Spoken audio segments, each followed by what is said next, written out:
Welcome back to my YouTube channel at kung napadaan ka lang sa munting channel ko, please do subscribe and hit the notification bell para ma-notify ka sa mga susunod kong mga videos. Hello po! Ngayon ay naturuan ko naman kayo sa panibagong VPN na to.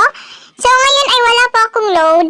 Yung ginamit ko pong load pang update sa application na to ay si RewardsNet. Kung wala ka pong RewardsNet, nasa description box po ang link ng video nito. So ngayon ay wala po tayong load. Ang VPN na to ay si Victory Tunnel. Ang link nito guys para ma-download nyo nasa comment section at nasa description box. As you can see, wala pong server. Ang gagawin natin ay swipe po pakaliwa. Tapos, click update server.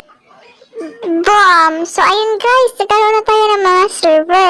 So, ang gagawin nyo dito kapag naka-globe ang TM po kayo, yung GT no-load po ang gagamitin yung server. Kapag smart TNT, sana naman yung STS. So, ako po ay naka-globe.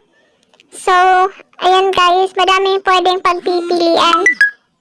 Kung hindi gagana sa yung isang server, punta ka po sa isa. Kung hindi pa, punta ka po isa hanggang sa maubos nyo po lahat.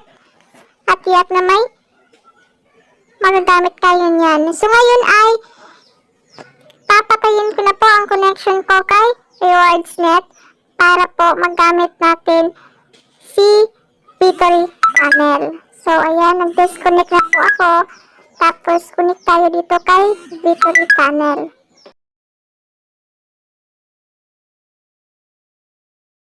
So, globe po gamit ko, kaya yung GTM no-load. Ayan po, nag-start na po siya. As you can see sa itaas, may susi na po. Ayan. So, ngayon ay try natin mag-YouTube.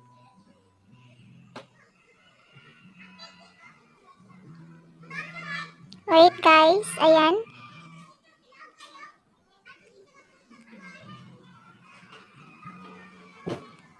So, ayan guys, nakapag-YouTube po tayo. So, kung masasabi nyo na mabagal naman yung connection, guys, depende po kung saang lugar po kayo. Kasi dito sa amin, guys, bundok na po kami eh.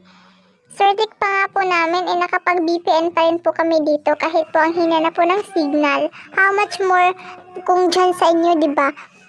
So, ngayon ay try natin na kaya din na manood ng video kung gagana po ba itong si Victory Tunnel. Ayan guys, nakita nyo naman na gumana po itong VPN na to. Nakapag-play po tayo ng video. So guys, dalawa po ang isi-share ko po sa inyo ngayon. So, tara na po, proceed na po tayo sa isa pang VPN. Para po, mas madaming VPN, mas maganda. Kasi kapag diba, kapag hindi po kayo makapag-connect sa isa, mahina, may isa pa po. Kung hindi naman, may isa pa po. So, mas madaming VPN, mas maganda po, diba? So, tara na. Proceed na po tayo sa isa pang VPN. So, ang susunod kong ituturo ay itong si Rads V2 Lite. Open nyo lang po siya.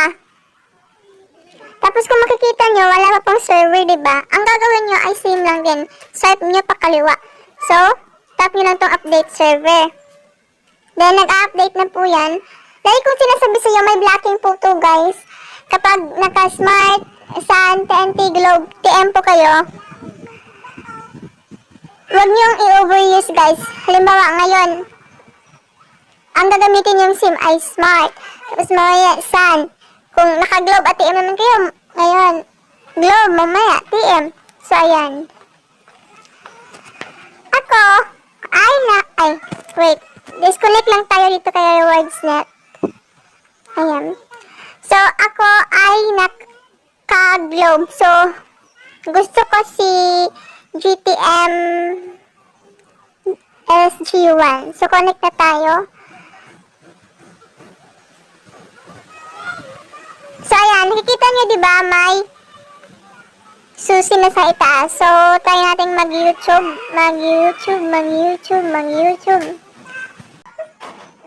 Ayan, guys. Kapag YouTube na tayo. So, ang pinili ko ay si GTM Good. Ayan mga ka-chanak, tapos na po tayo. Sana ay nasundan niyo po ako. At kung gusto niyo ng mga ganitong video,